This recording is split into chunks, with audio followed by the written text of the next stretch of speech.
আরে শরম দাদা মালিক, তুমি বাচ্চাদের এতগুলো খাবার চুরি করে নিয়ে আসছো। আরে মালিক, এত উঁচু করতেছো কেন? ভেঙে পড়ে যাবে তো।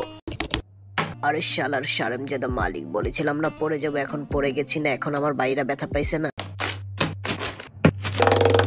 আরে শরম দাদা মালিক, তুমি আমাদেরকে এভাবে মারতেছো কেন? আমরা ব্যথা পাইছি না, একবারে গুড়া গুড়া বানাইতেছো। এ বন্ধুরা, মাই নেম ইজ দুদু, আমাকে খাও আর গায়ে শক্তি বাড়াও। আরে মালিক, তুমি আমাকে দিয়ে কি বানাতে চাচ্ছ একটু বলো তো।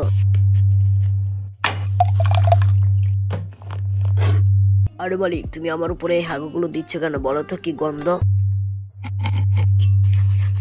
আরে শালার মালিক, তুমি কি এই কালো হাগুগুলো এখন আমার শরীরে মাখাবে নাকি? কি গন্ধ, আহ থ। এই বন্ধুরা, তোমরা কে কে এরকম চকলেটের পকোড়া খেয়েছো এখনই কমেন্টের মাধ্যমে জানিয়ে যাও। এই বেশি তাকাস না, বিয়ে দিয়ে দেবো, কেন্দে মরে যাবে। না থেকে লাইক কমেন্ট শেয়ার আর আমার চ্যানেলটি সাবস্ক্রাইব করে আসো বন্ধুরা নেক্সট ভিডিও দেখার জন্য।